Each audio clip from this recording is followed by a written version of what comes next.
Hello everyone and welcome to a video on the Constructed Criticism YouTube channel. I am Spencer, this is a hashtag quest for 10 video, and I am back with hashtag quest for 10.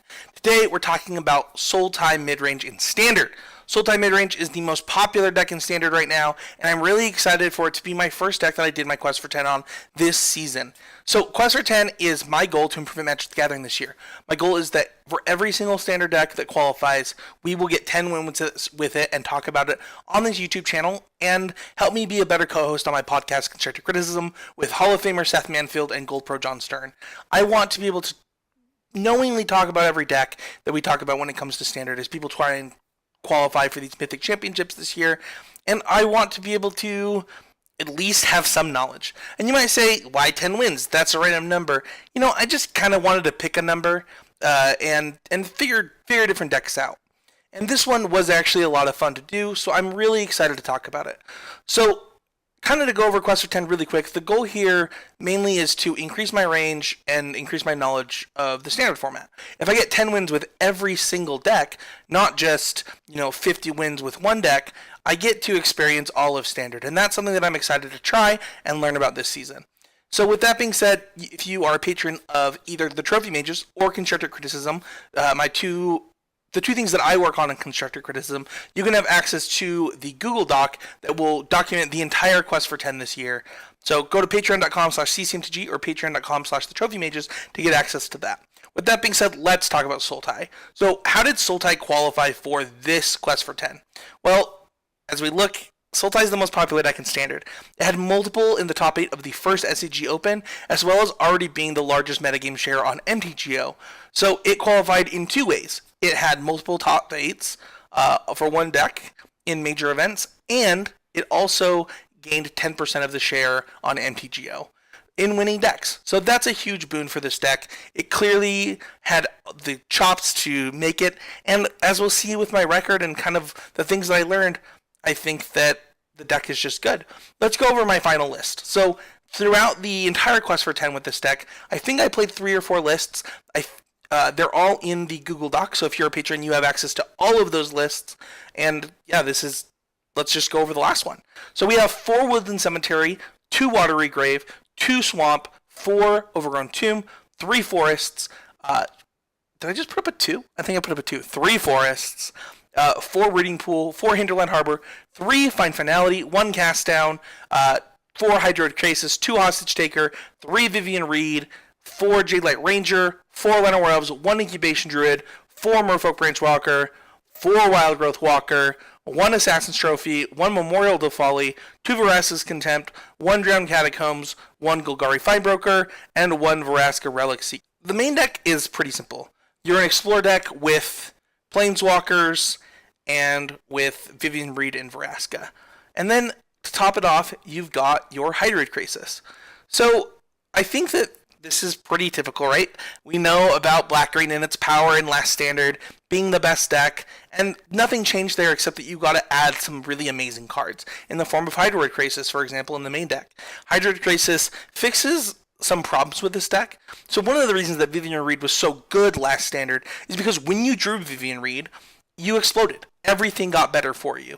You got card advantage, you got to stabilize the board with your Explore creatures, and just pull ahead. Hydroid Crisis does both of those things. You don't need creatures to protect your Vivian Reed to get card advantage because Hydroid Crisis stabilizes the board, buffers your life total, and then gives you the card advantage you wanted anyway. So it's a huge addition to the deck. So the mana is a little bit different in this deck, and my mana changed throughout this entire thing. I actually added more blue sources, and we'll kind of get into why a little bit later, but I do think that you want the appropriate number of blue sources. The other thing that we see here is I have a Memorial to Folly. Some lists, they place 27 lands and still don't play Memorial to Folly. Memorial to Folly was actually really, really good for me this entire time.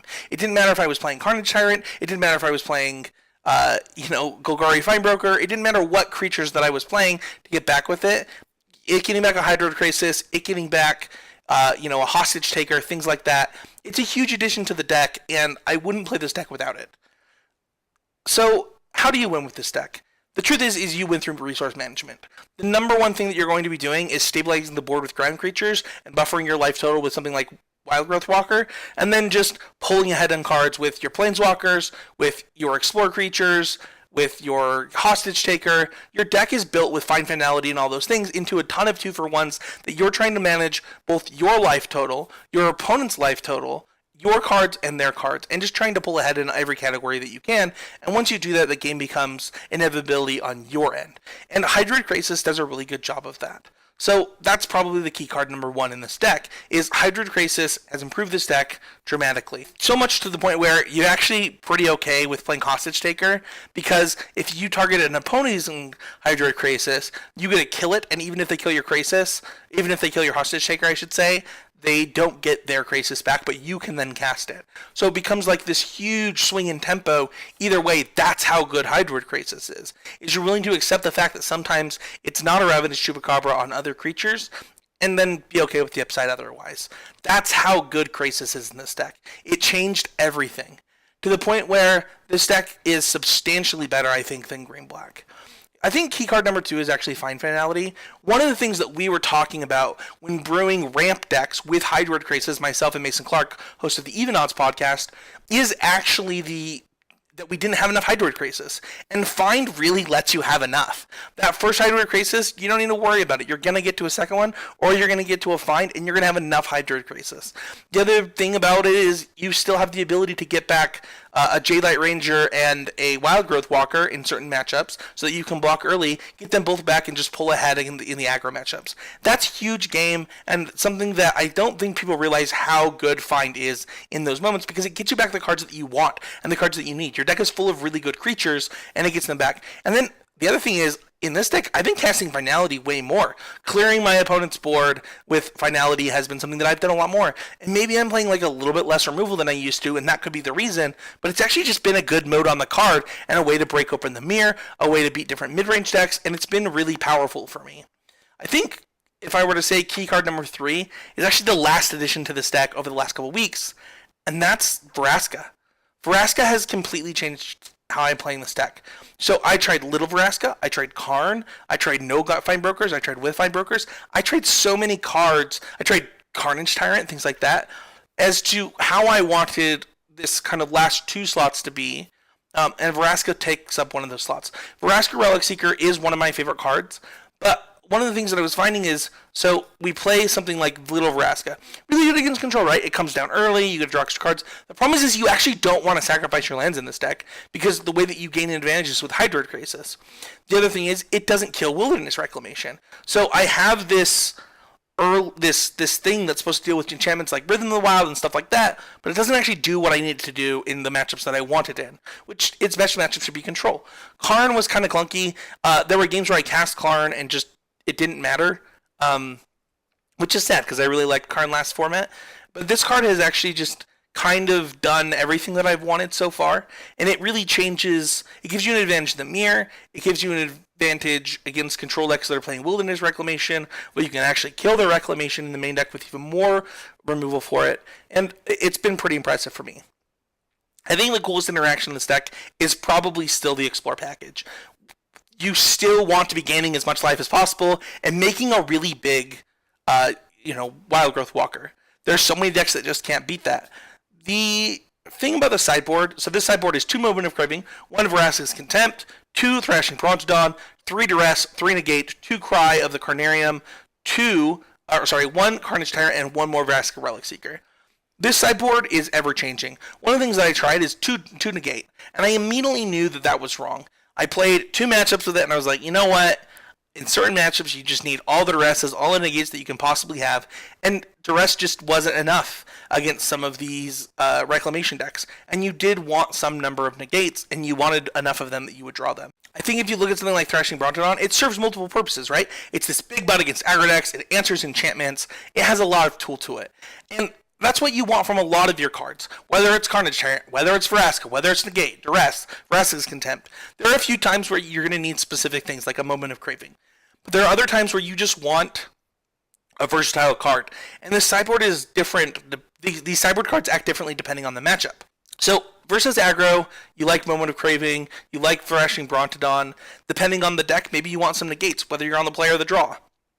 And you have to kind of decide what is this game going to be about, and then use your sideboard cards accordingly, whether you're on the play or the draw against aggro. Against control, it kind of depends, again, what kind of control deck you're playing against. But having both duress and negate is really powerful and something that I think people underestimate the power of. You know, if you get to negate something, even if you lose the counterspell war and then you follow up with the Vraska, those control decks are really far behind if they're not Nexus decks. And if they are Nexus decks, you still get to come down and crush that Wilderness Reclamation. So I think that the sideboard is built up to take advantage of the best parts of your deck and then add additional things for maybe something that you have a problem with. Cry of the Carnarium is actually really good. Being able to play this when you have a Wild Growth Walker already in play is really powerful. So overall, I was really impressed with the sideboard at the end of it, once I kind of figured out how to sideboard because I was having problems to begin with. So the quest went pretty well. Our only loss was to a Teamer Taking Turns deck, and outside of that, we beat Esper Midrange twice, we beat Esper Nexus, we beat Bugpod, we beat the Mirror, we beat a Weird Rug deck, we beat Rakdos Aggro, we beat Green-White Midrange / Aggro, we beat Naya Dinosaurs, and we beat Grixis. So we beat a wide variety of decks. We beat Nexus decks, we beat aggro decks, we beat mid-range decks, and this deck just kind of had game against everything. I was really happy with the type of things that we played against. We played mostly on ladder, and I was also happy with the way that the deck evolved and my learnings about it and things like that. I think that some of my biggest learnings are that you need both negate and duress. The second I cut duress, the second I cut negates, I got my first loss. And then I think the other things that you need to understand is understanding your removal and the role that you're playing right now. So, you know, there were games where I wasn't sure if I wanted Hostage Taker. There were games where I wasn't sure how to use my different removal spells. And I think that that is actually really important when playing this deck, and something that as you're playing this deck, you should try and learn and understand in individual matchups. I think that the other thing that I probably learned the most of is actually sideboarding itself. You know, when is Wild Growth Walker good? When is Elvish Mystic good? And understanding, or I think it's Llanowar Elves right now. Anyway, understanding when those cards are good and when those are something that you should be taking out, because it gives you a lot of room to sideboard with. And that's one of the cool things about this deck, is you can take out lots of cards and put in lots of cards, and it's really powerful and changes your entire game plan, and it's something your opponent doesn't really have. It doesn't matter to them. And they don't get to change their game plan because you're doing it, because they still have to play against value creatures, removal spells, and counter spells, and things like that. So it's really good. Those are kind of my biggest learnings. Hit that like button, hit that subscribe button. Don't forget to check us out on Patreon at SleazyMTG and Patreon on Trophy Mages. And leave a comment. Let me know what your experiences with Sultai are. And let me know if you've done the Quest for 10 with this deck. The Quest for 10 is a challenge to everybody. If you want lists, things like that, the criteria of things going on, those are all in that Google Doc on the Patreon. So thank you everybody so much. We are doing mono red right now. It shouldn't take us very long, so that'll be next week's video, and hopefully we get that done really soon, and we can have an exciting Quest for 10 with mono red, as it also qualified through being really popular on MTGO. So thank you everybody so much for watching, and we'll see you all next week with another video on the Constructive Criticism YouTube channel.